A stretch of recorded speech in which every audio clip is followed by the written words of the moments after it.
Fala, torcida do Vascão, sejam todos bem-vindos. Bora para mais um conteúdo, mais uma notícia do nosso Vasco, que está em meio a uma venda da sua SAF aí para o bilionário grego. Tem reforços pintando aí, trazendo pessoal. SBT Sports Rio já deixando os créditos aos canais da SBT Sports. Torcedor vascaíno, se não é inscrito no canal, se inscreva, deixe seu like e o seu comentário, que isso faz uma enorme diferença. Agora bora pro conteúdo. Ontem aí tem grego de olho na compra da SAF. A gente preparou um perfil do empresário. Você tem noção do tamanho da fortuna dele, Odu? Um patrimônio líquido de mais de 22 bilhões de reais. Essa é a fortuna do grego Evangelo Marinakis, que tem interesse na compra da SAF do Vasco. O empresário do ramo de negócios marítimos é dono do Olympiacos da Grécia, do Nottingham Forest da Inglaterra e do Rio Ave de Portugal. Conhecido por realizar grandes investimentos nas suas equipes, Marinakis está trabalhando com o executivo brasileiro Edu Gaspar na busca por um clube no país. Ainda com indefinição na SAF, o Cruz Maltino segue se preparando sob o comando do interino Felipe para a partida de amanhã contra o Atlético Mineiro em São Januário. As duas equipes têm 44 pontos na tabela e fazem um confronto direto na busca por uma vaga na Sul-Americana. Sabe o que eu já me encantei? Ele é um cara de fé, ali na imagem e tal. E isso já mostra que ele é um cara, vamos dizer assim, o que ele tá pedindo aqui em algum momento que parece ser um ambiente esportivo é que ele tem essa questão esportiva, de querer vencer. Sim. Isso já é um passo legal. Porque não basta ter só o dinheiro não, gente, no futebol. A gente vê aí o John Textor. Você tem que se envolver também, você tem que querer esportivamente também. Fala mais sobre esse grego aí, Lucas Pedrosa, por favor. Ele é muito envolvido com todos os clubes que ele é dono. Ele é dono do Nottingham Forest na Inglaterra, que hoje é o 6º colocado da Premier League. Ele conseguiu fazer o Nottingham Forest voltar à Premier League depois de mais de 10 temporadas. E ele conseguiu hoje colocar o Nottingham Forest como um dos times que estão disputando ali na parte de cima. Ele é campeão da Conference League. Pela primeira vez um time grego consegue ganhar um campeonato europeu. E ele, nesse momento, também é 7 vezes campeão do campeonato grego quando ele chega em 2010 no Olympiacos. Ele comprou o Rio Ave ano passado, então os investimentos estão começando. E ele, de fato, injeta dinheiro. E como você falou, Ele é Fernanda, sozinho também, igual o John? não é que ele seja sozinho. O Edu Gaspar, por exemplo, ele contratou o Edu Gaspar, que era do Não, eu Arsenal. digo, ele é dono único. Ele é dono único. Ah, sim. Ele é dono único. Eu já gosto disso também. Ele é um cara que, naquele momento ali, ele vive futebol. Ele sempre gostou de futebol, desde que ele era criança. Então, é um cara que tem, de fato, interesse. Tem outros times, outros grupos também interessados. Tem um grupo italiano interessado na compra da SAF do Vasco da Gama, que também assinou aquele documento, o NDA que eu falei. E tem outra empresa americana também que assinou o NDA. E hoje o Vasco da Gama vive uma situação de tem vários interessados e está conversando. Como eu já falei aqui, o Evangelos Marinakis, por exemplo, já indicou um escritório no Brasil para poder fazer essa ponte com o Vasco da Gama. O Vasco está envolvendo a ICAP, que é a empresa que hoje detém as ações da 777, explicando novamente, rapidamente para o torcedor do Vasco. Hoje, como é que são divididos os 100% da SAF do Vasco da Gama? 30% do CRVG, ou seja, o associativo, 31% da ICAP, adquirido da 777, e 39% está em arbitragem na FGV. O que significa isso? São os 39% que a 777 não fez o aporte para poder comprar. Então, ela ainda pertence ao CRVG, só que está em arbitragem com a FGV, que nesse momento o Vasco alega que vai conseguir ter esses 39% de volta, porque a 777 não cumpriu o contrato. O Vasco vai conseguir de volta. Vai conseguir. O presidente então ele vai Pedrinho ter 69%. vai ter 70%. 69%, 31%. Só que o fato é, a venda do Vasco da Gama deve acontecer novamente nos moldes de 70%. Isso que eu ia perguntar. Inicialmente, isso não está definido, tá? Mas é porque a associação acredita que ter os 30% ainda é importante justamente para você se proteger em algum tipo de caso, como aconteceu da 777. Mas o fato é esse, tem esses interesses, não tem nenhuma negociação concreta ainda de proposta na mesa, mas sim, ele mesmo já disse até a Sky Sports que quer comprar o Vasco da Gama, e o Edu Gaspar é um cara muito, mas muito importante nesse processo, por ser um grande dirigente aí do futebol mundial e que hoje trabalha para o grego. E o Luiz Castro? Então, o quê? Tem novidade.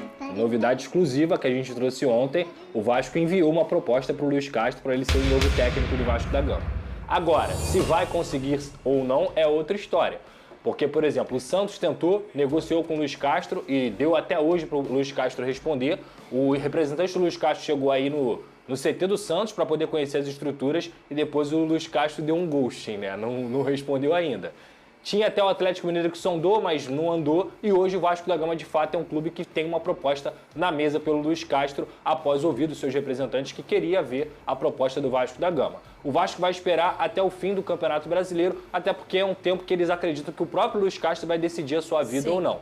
Para entender até para ver qual quem time está vai na ficar Libertadores, quem está na Sul-Americana, quais são os projetos, a dança das cadeiras do futebol brasileiro também, quais são os técnicos que vão cair ou não. E ele sai com moral do Brasil, Exatamente, ele tem muito mercado no Brasil. O fato é, ele é o plano A do Vasco da Gama. Tem um pouco de ciúme. Não vai falar mais sobre isso aqui nesse programa. Vai ser uma boa pro Vasco. O Luiz é um grande treinador. O empate com o Atlético Paranaense deixou o Fluminense mais perto de se livrar do rebaixamento. Em duas bolas ali fortuitas, conseguisse um empate no final, seria menos. Mas o Atlético Goianiense foi dominante. O Atlético Goianiense dominou o Vasco quase que por completo. E o Vasco só empatou porque estava em casa, estava em São Januário e o outro time já estava rebaixado.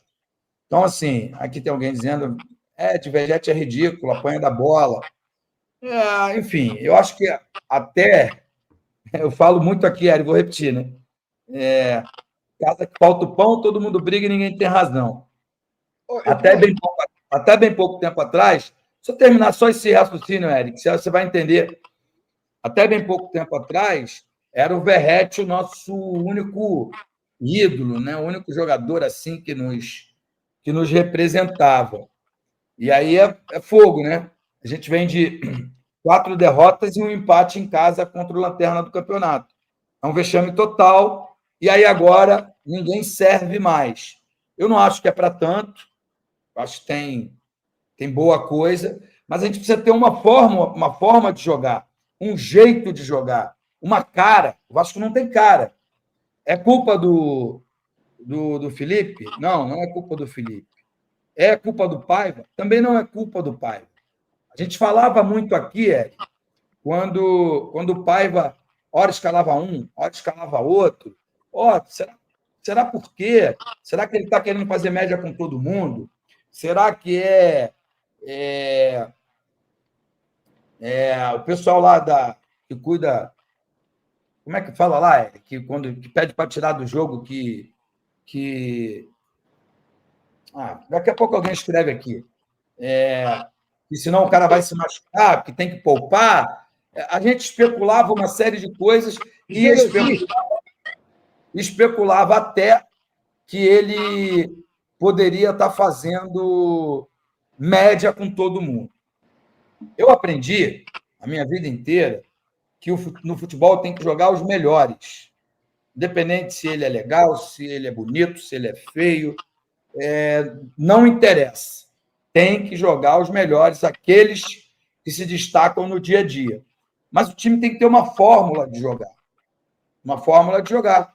O Botafogo provou isso. Eu não estou comparando o Botafogo com o Atlético, nem Botafogo com o Vasco, muito menos isso. Eu estou comparando que o Botafogo, mesmo tendo um jogador expulso aos 40 segundos de jogo, ele manteve uma forma de jogar, fechadinho, saindo do contra-ataque. Né? E isso aconteceu, deu certo e o Botafogo foi campeão. Eu não vejo uma cara para o Vasco. E aí eu achei que o Felipe poderia dar essa cara.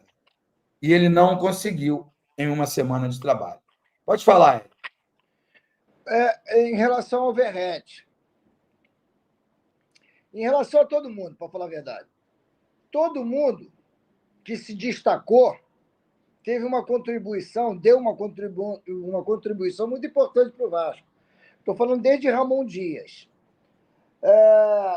passando pelo Paiva, passando pelo Verratti, passando pelo Pedrinho, que inteligentemente pensou, se eu não trouxer o Coutinho for para um outro clube, eu estou ferrado. Mas, honestamente, com todo o amor, com todo o carinho, com caceta toda, e com todo o respeito e sem respeito, nós temos, Edmundo, na minha humilde opinião, para aproveitar legal, não passa de 5 na minha mão. Não.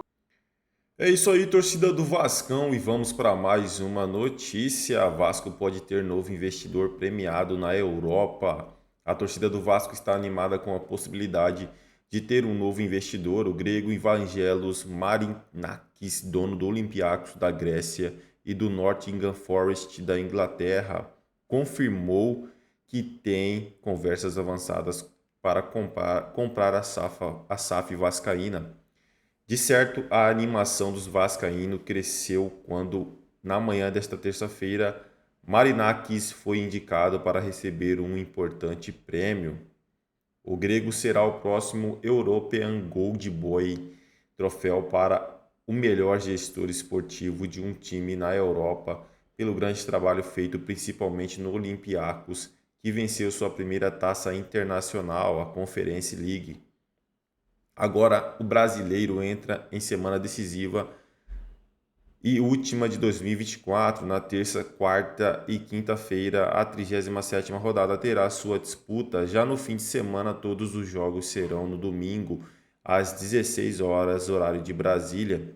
De certo, o torneio pode ter definição já nesta quarta-feira se o Botafogo vencer seu jogo contra o Internacional fora de casa e o Palmeiras empatar ou perder para o Cruzeiro também fora de casa.